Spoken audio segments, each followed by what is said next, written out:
This is a story about an old car and a stupid plan.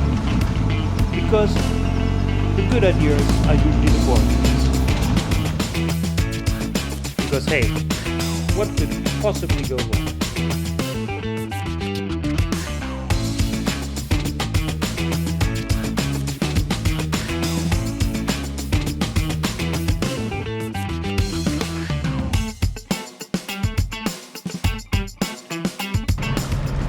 On the road again, we are leaving Samarkand right now, heading towards Tashkent because, well, I can only take one specific border, hoping that I'll get my drone back. And Anastasia left home because she has to get back to work, but we have a new special guest here. Hello. My brother, who just crossed the Atlantic with a sailing boat, flew back to Germany, spent there a week or so, and joined me in Samarkand now. He'll go with me across the Pamir highway, so we've got quite amazing adventures ahead. You'll see this crazy guy a bit more the next days. We're heading straight to Zaamin National Park, and already now the views are absolutely amazing. And the goal is to drive into the mountains. It'll be over 2,000 meters over sea level, so a bit colder weather ahead. But also today we're quite lucky. Even some rain came down, so it's not so hot. It's a very agreeable temperature to drive in a car without AC. So I guess this guy is rather lucky with his first day on the road. So we're driving towards a national park, and as you can see, we are back onto our favorite roads. Bumpy, no tarmac, and beautiful views. The road is beginning to be exactly our taste of road. Right now we're on about 1,700 meters over sea level, but the road will take us on over 2,400, so there's still quite a few meters of altitude in front of us, and the road looks adventurous, so I think there'll be some nice pictures up ahead. Okay, it was again some time to reduce air pressure on the tires, and I mean, look at this road, it's absolutely beautiful. Small mountain road winding through the mountains, and we still have about 500 meters of altitude in front of us, so yeah, let's see how this will end up being up here in those Uzbek mountains close to the Tajik border. So absolutely perfect place to camp. Look at Theodor standing up there, kind of steep driving up, and the view is just absolutely amazing in the evening light. It's making a few steps for photo in perspective, and then we'll cook some dinner.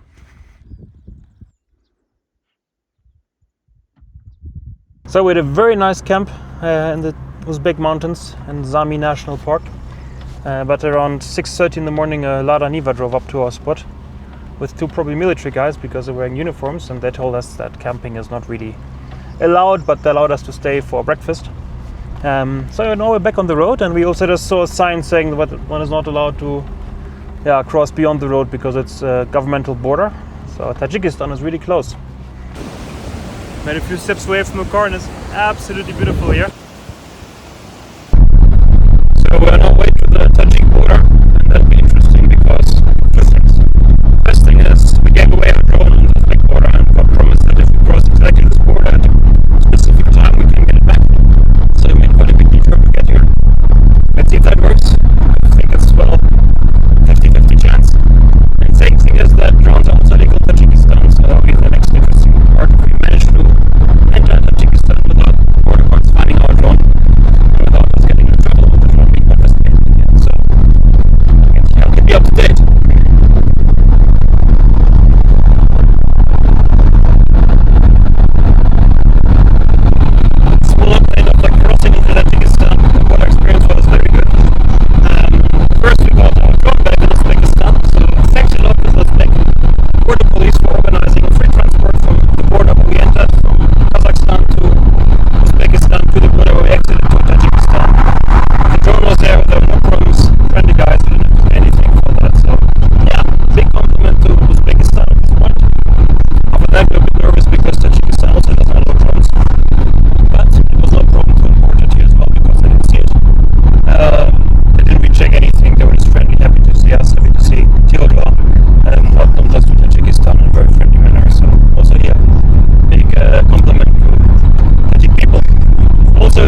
made it to the mountains in Tajikistan, escaping the heat, and it's absolutely beautiful here. I mean, yeah, the mountains, it's not so hot here anymore. We just have quite a few meters in front of us. This is an absolutely gorgeous gorge full of absolutely gorgeous rocks, and we're just driving on a road which used to be a road. And this is me, this is my brother.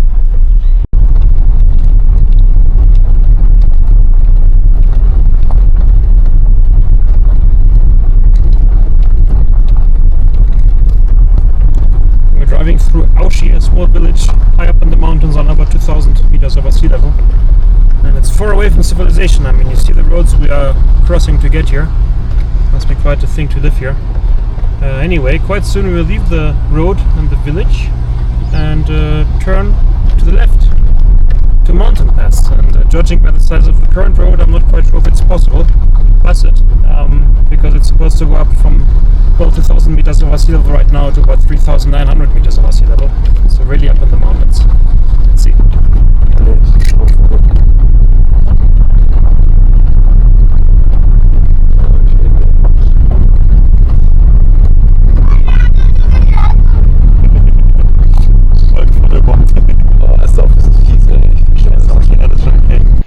Time for a small run. Theodore's following, and I've got my running shoes with me. Absolutely perfect.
Okay, this road is absolutely amazing. Of course the drone had to do some work again. We've got of course a permit in Tajikistan to fly the drone. It's always very important to respect the local laws. But the permit is in German, so we're still a bit careful, just, you know, in case the translation, yeah, there might be issues. Anyway, we drove up the mountain pass up to 3,000 meters above sea level, but we decided to drive down again a bit because we're a bit worried it might not be flat at the top at all. And we saw a kind of flat spot here that we'll check out now. Also, 4,000 meters will be a bit cold. Oh, jetzt hier links da. Ja, sieht gut aus. Lass einfach so hochfahren, oder? Erstmal. Ja. Hier bist du ja nicht voll laufen.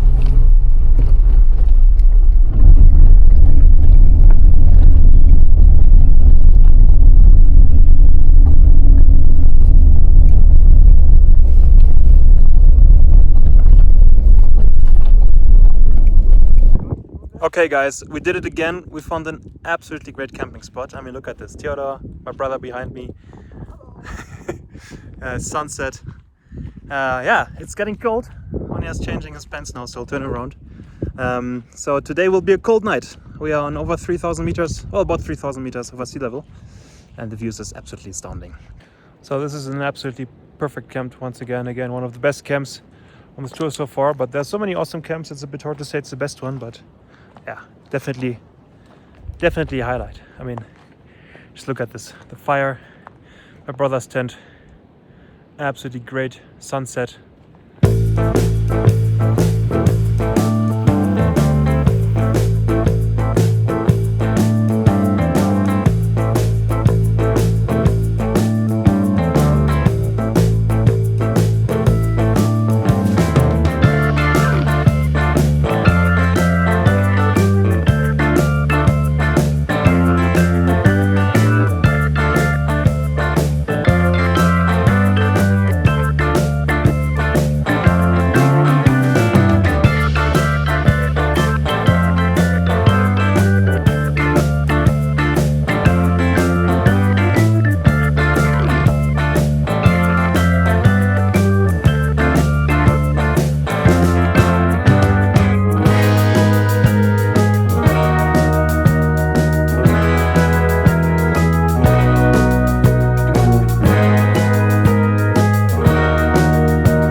Today's a good day.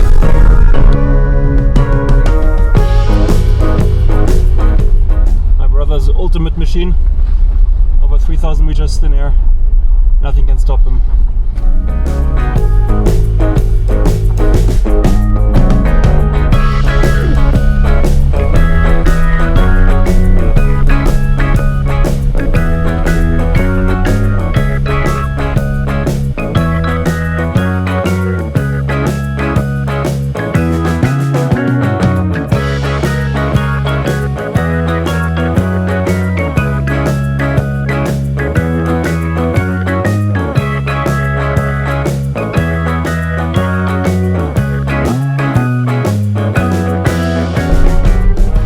Driving on 3,200 meters over sea level, and one does notice that the air is getting thinner.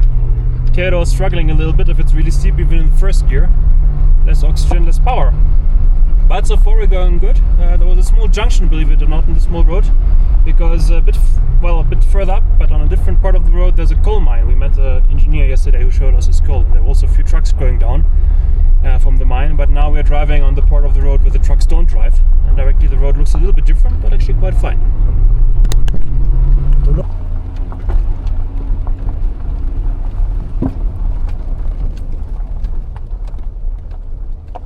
Okay, this is critical. We didn't manage to get up here. It's too steep with the thin air, not enough power, or too fast first gear.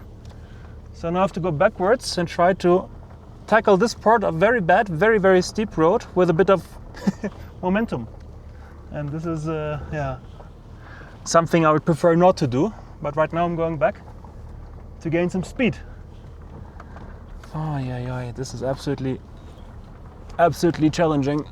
And Theodor is not made for this, so sorry Theodor that I'm doing this to you.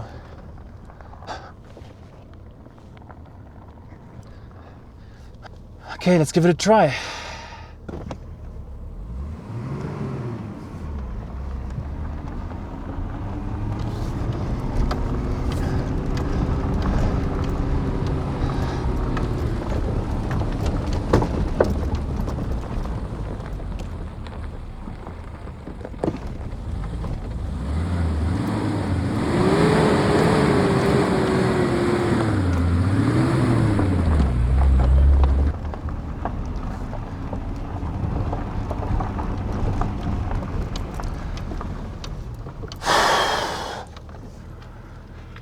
Der ist ja schon ein bisschen stehen geblieben dann, ne? Ja, ich hätte ein bisschen früh mit der Kupplung arbeiten müssen. Alter, meine Knie zittern. Die Übersetzungsgeschwindigkeit optimal. Ja, die Höhenluft.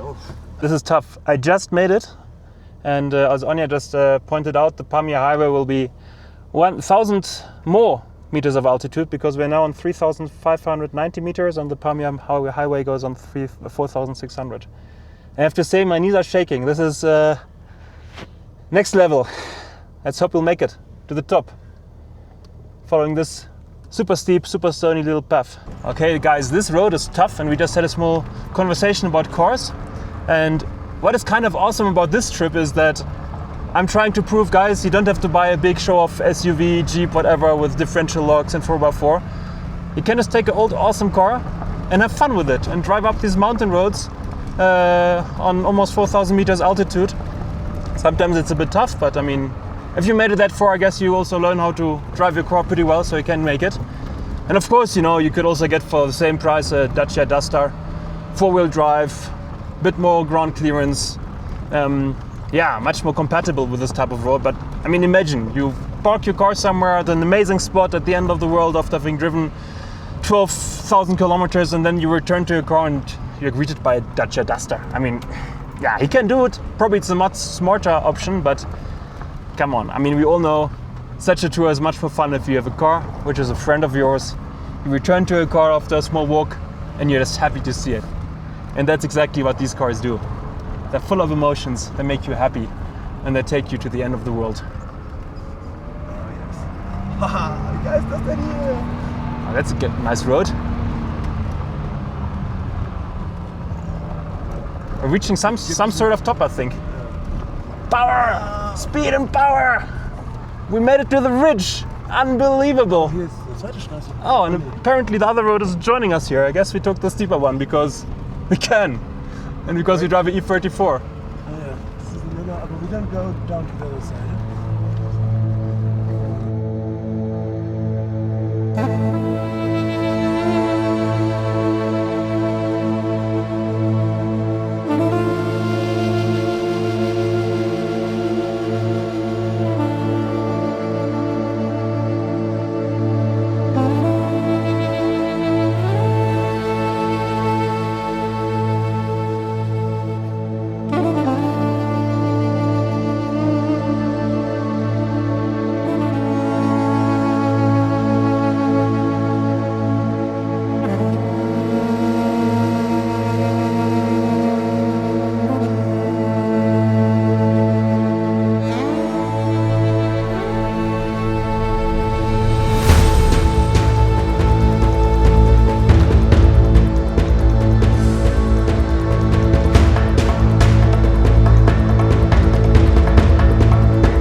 Okay, we made it to the top.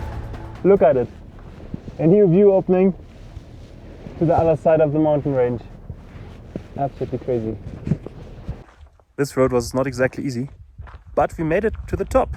That's the mountain pass behind us, and here's a screenshot to prove it. It's on 3,900 meters over sea level. In the end, Theodor did lose a bit of power. It was a bit of a struggle. It was steep, but we made it. Pretty cold up here, so I got the extra jacket. But now it's time for a premiere, because in Uzbekistan I got some stickers made, and I think this place definitely needs a sticker of this tour. And proud to say, normally, you know, you reach the mountain top and everything is full of stickers because everybody has been here already. Guess what? There's some Tajik writing here, or Russian, but no stickers, so I'm the first.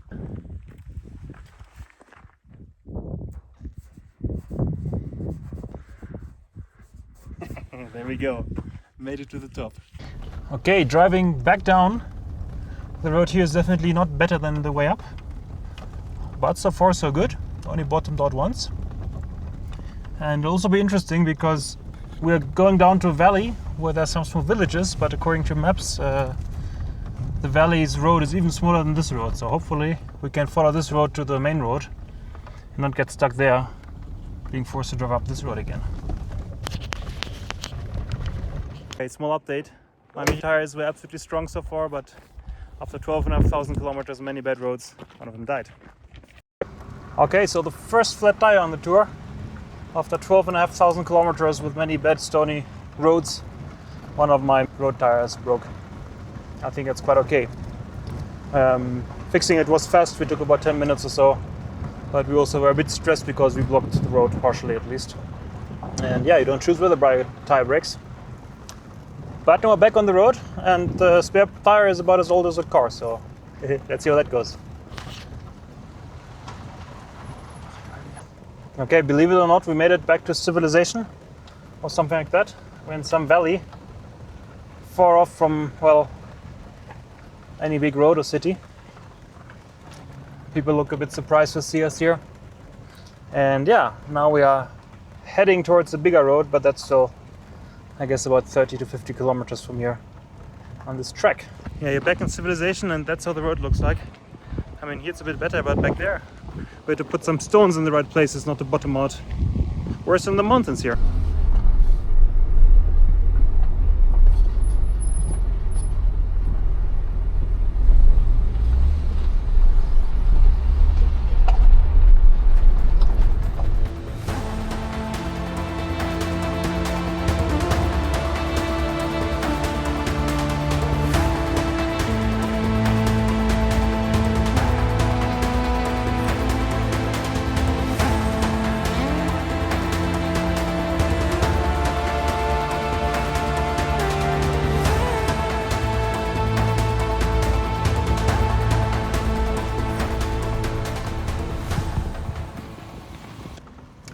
It is 6:35 p.m. and since about 9 in the morning we are driving on very, very bad roads. I don't think we actually got very far yet. Oh, that might be some correction again. There we go. I don't think we got very far, probably about 50 kilometers or so. All day driving, we drove up a mountain pass onto 3,900 meters over sea level. Then we drove down again, and we actually hoped that the road and the valley next to the river would look a bit better, but it's actually partially worse than the mountain pass because it's filled with huge holes. We even had to put some stones underneath the wheels once in order to cross. And I'm using the sump guard a little bit more often than I'm happy to. I mean, I'm happy to have one, but it's very necessary today. So I'm getting a bit tired, but the only guy who's not tired is Theodor. I mean, this guy just goes and goes and goes. Right now we're crossing a small village. The road is, well, I would say averagely good or bad, whatever you want to call it here. Let's see how long this still goes, but I think to the main road is still about 30 kilometers, a bit more. And yeah, if you go about 10-15 kilometers per hour, it takes a while to get there. Okay, a long day of driving is nearing its end. My brother Anya and me, we just made a small excursion on foot to find a place to sleep here. And this is what we are driving on all day. Very dusty ground. Many stones, many holes. And now we'll take Theodor to our camping spot and I'll show it to you in a moment. So, that's the camp spot for tonight. Tent is set up already. My brother is cooking on the background. And we're right at the riverside. So it's very beautiful and calm here. Actually, the village is not far away, but yeah, I don't know. Don't really see any houses from here. Just a beautiful sunset vibe. So we had a good camp at the riverside. We're not that far from the small road that you saw already from the last day, winding its way along the valley. And it was quite impressive how late still the trucks were driving along this road. Until midnight at least, trucks were crawling up the road towards, I think, coal mine, getting some coals. And now my brother still got some berries. Oh, I'm gonna... And we still have got about 25 kilometers of this, not exactly good road in front of us. Let's go.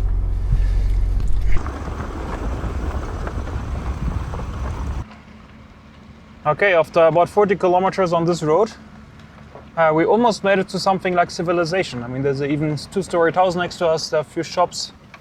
So let's hope that the road will get a bit better from now on, because we also saw some cars that didn't look like off-road vehicles or Opel Vectras for a change. I don't believe it, look at this road. That just feels so absolutely great.